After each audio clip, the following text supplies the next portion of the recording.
ബാഹുബലി ദോശ തിന്നാൻ ചട്നിമാവിയിലേക്ക്. സോഷ്യൽ മീഡിയയിലൊക്കെ ഏറ്റവും ട്രെൻഡിങ് ആയിട്ടുള്ള ഐറ്റമാണല്ലോ ബാഹുബലി ദോശ ചട്നിമാവിയിൽ. കേരള മുഖ്യമന്ത്രിയായ വി.ഡി. സതീശൻ സത്യപ്രതിജ്ഞ ചെയ്യുമ്പോഴത്തേക്ക് നമ്മൾ അത് ആഘോഷിച്ചല്ലേ പറ്റൂ. അങ്ങനെയാണ് ആംബിയൻസ് ഉള്ളൊരു സ്ഥലത്ത് പോയി ഫുഡ് അടിക്കാൻ പോയി തീരുമാനിക്കുകയും ചട്നിമാവിയിലേക്ക് വരികയും ചെയ്യുന്നത്.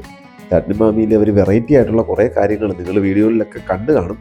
അതെല്ലാം അവിടെ ഒരുക്കി വെച്ചിട്ടുണ്ട്. അതിൻ്റെ നൈറ്റ് ആംബിയൻസ് വളരെ അടിപൊളിയാണ്. പക്ഷേ എനിക്ക് നെഗറ്റീവായിട്ട് തോന്നിയ ഒരു കാര്യം പറയാം. ഇവിടെ ഇത്തിരി പ്രൈവസി കുറവാണ് എന്നുള്ളതാണ്. എല്ലാവരും കൂടെ മിക്സഡ് ആയിട്ടാണ് ഇരിക്കുന്നത്. അതിൻ്റെതായ ചില ബുദ്ധിമുട്ടുകളുണ്ട്. നമ്മളൊരു കല്യാണത്തിനൊക്കെ പോയി ഫുഡ് അടിക്കുന്ന ഒരു പ്രതീതിയാണ് എനിക്കിവിടെ ഉണ്ടായത്. ആംബിയൻസ് അടിപൊളിയായിരുന്നു എങ്കിലും ഈ തിരക്ക് കൂടുതൽ എന്നുള്ളത് ചില ആൾക്കാർക്ക് ഉൾക്കൊള്ളാൻ പറ്റില്ലായിരിക്കും. ക്യാബിൻ പോലെ തിരിച്ചിട്ടുണ്ടെങ്കിൽ കുറച്ചുകൂടെ പ്രൈവസി കിട്ടുമായിരുന്നു എന്നുള്ളതാണ് യാഥാർത്ഥ്യം. ദേ മണിയടിച്ച് സാധനം വരുന്നുണ്ട്. നമ്മൾ കാത്തിരുന്ന യമണ്ടൻ ബാഹുബലി ദോശ.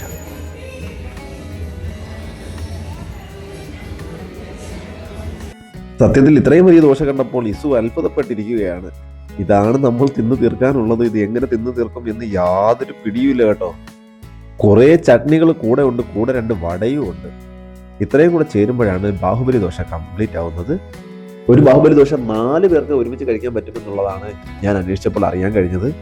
ഇതൊക്കെ അറിയുന്നതിന് മുമ്പ് എൻ്റെ മനസ്സിൽ 7 പേർക്ക് വരെ ഒരുമിച്ച് കഴിച്ചാൽ ഇത് തീരില്ല എന്നുള്ള ചിന്തയായിരുന്നു. മന്തിയൊക്കെ കഴിക്കുന്ന പോലെ എന്നുള്ളൊരു ചിന്ത. ഇതൊക്കെ നമ്മുടെ ജീവിതത്തിലെ വെറൈറ്റി എക്സ്പീരിയൻസുകളിൽ ഒന്നാണ്. വ്യത്യസ്തമായ ഫുഡ് ഐറ്റംസ് വ്യത്യസ്തമായ സ്ഥലങ്ങളിൽ വ്യത്യസ്തമായ ആൾക്കാരുമായി പോയി ട്രൈ ചെയ്യുക എന്നുള്ളത്.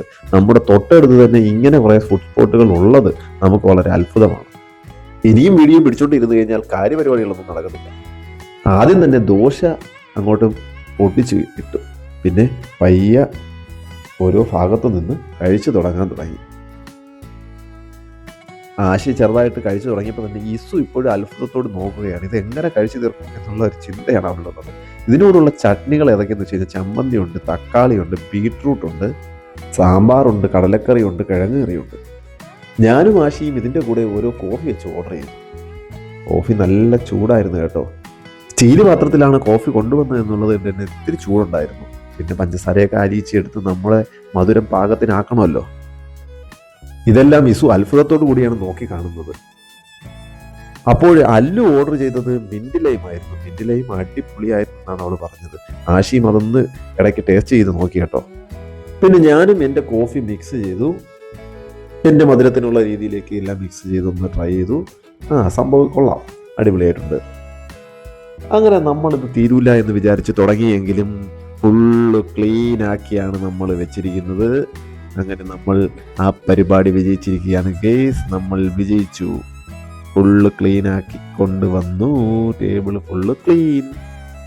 ഇനി ഇതിൻ്റെ റേറ്റ് എന്ന് പറയുന്നത് 595 രൂപയാണ് ബാഹുബലി ദോശയ്ക്ക്. അതിനുശേഷം അതിൻ്റെ ഫ്രണ്ടിൽ ചെറിയ രീതിയിലുള്ള ഒരു ഫോട്ടോഷൂട്ടൊക്കെ നടത്തിയിട്ടാണ് നമ്മൾ തിരികെ വന്നത്. എന്തായാലും ഇന്നത്തെ ദിവസം അടിപൊളിയാണ്. ഇന്ന് അധികാരം വെക്കുന്ന കോൺഗ്രസിന് എല്ലാ ഭാവങ്ങളും.